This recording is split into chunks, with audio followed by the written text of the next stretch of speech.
Хуульч шуухан Монголын түүхэн гэмт хэргийн мөрдлөгийн төрлийн мөрч уран сайхны олон ангид кинонд суурилсан эрх зүйн дүн шинжилгээг танилцуулж байна. Orange Entertainment болон WoW платформын хамтран бүтээсэн 19-р зууны Монголын нүүдэлчин нийгэм, соёл, хууль цааз, түүхэн орчинд өрнөх, гэмт хэрэг илрүүлэх ажиллагааг харуулсан. Мөрч уран сайхны олон ангид кино нь хууль зүйн судалгааны хувьд шинэлэг бүтээл юм. Мөрч бол ердийн уран сайхны дүрслэл, зохиомол хэрэг биш, харин задлан шинжлэх, эргэцүүлэн тайлах, зөвхөн үзэж биш, харин ухаж ойлгох ёстой кино юм.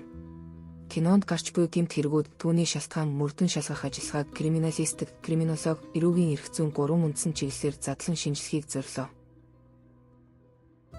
Сүүлийн жилүүдэд Монголын кино урлагт гэмт хэрэг, шударга ёсны сэдвийг хүндсэн бүтээлүүд орширч байгаа ч тэдгээрийг эрх зүйн шинжлэх ухааны үүднээс судалсан нь ховор байна. Мөрч кинонд гэмт хэргийн илрүүлэлт хүний сэтгэл зүй, нийгмийн шударга ёсны тухай эргэцүүлэн бодох асуулт тавьж байгаа тул судалгааны кейс болгож сонгосон юм.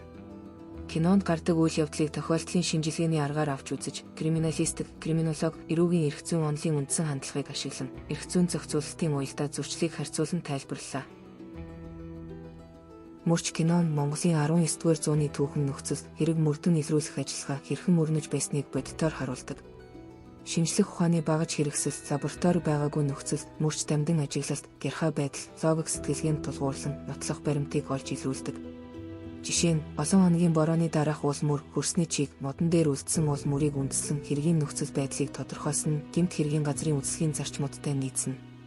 Мөн хүмсний завсраас хүний арсны хэсэг олсон, эмэгтэй хүний сувдан даруулга, анчин сүрэнгийн олсон уран хийцтэй сэтгүүр зэрэг нь криминалистикийн трасеологийн шинжилгээ хийх боломжтой баримтууд байв. Кинонд гардаг гэмт хэргийн шалтгаан нь зөвхөн нэг хүний сэтэл биш, харин тухайн хүний сэтгэлийн дотоод зөрчил, нийгмийн дарамт, анги давхаргын ялгаа зэрэг олон хүчин зүйлийн нийлмэл нөлөө гэдгийг харуулдаг. Гол хэрэгт нь даруухан тусч нэгэн мэт боловч гүн хардалт, хатаархал, эрх мэдлийн шуналт хийсэн, нийгмийн дээд түвшинд хүрэх гэсэн тэмүүлэлтэй нэгэн. Энэ нь стрессийн онолын хүрээнд тайлбарлагдаж болно. Түүнчлэн тэрээр өмнөх гэмт хэрэгээ далдлахын тулд дараагийн гэмт хэргийг зохион байгуулсан ашиг ба эрсдлийн харьцаанд үндэслэн ухаалаг сонголтын онолын жишээ болно.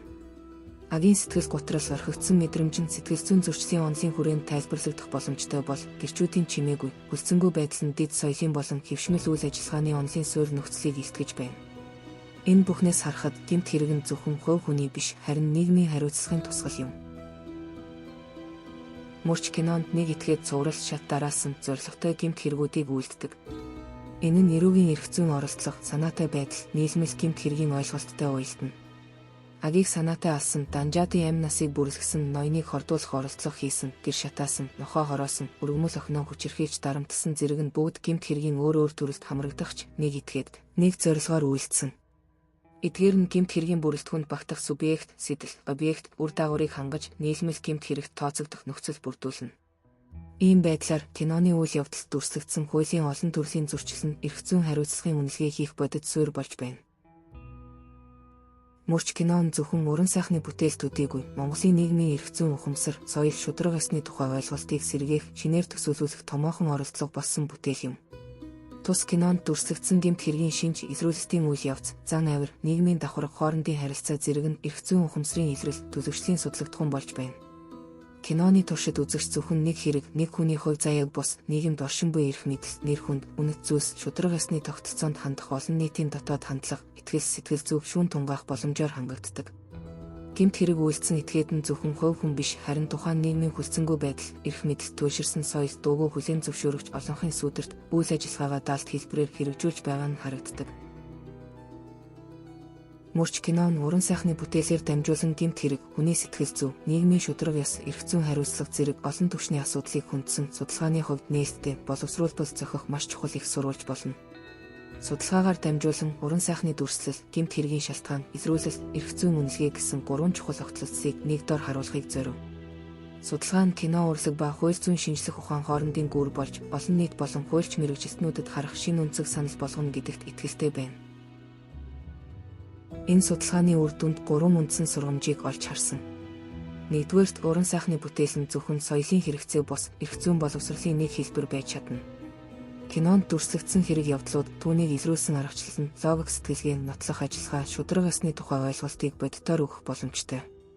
Хоёрдугаарт хууль зүйн судалгаанд кинонд суурилсан шинжилгээ хийх боломж болно. 3-дугаарт нийгэм хууль зүйн соёлыг төлөвшүүлэх, шударга ёс, хүний эрх, хариуцлагын ойлголтыг хүлээн авах бэлтгэлтэй байх ёстойг энэ кино илэрхийлсэн. Энэ бүхнийг уран сайхны аргаар дамжуулан ойлгуулах нь хүчтэй нөлөөтэй юм. Хуульч шууха Монголын түүхэн гэмт хэргийн мөрдлөгийн төрлийн мөрч уран сайхны кинонд суурилсан эрх зүйн дүн шинжилгээг танилцууллаа.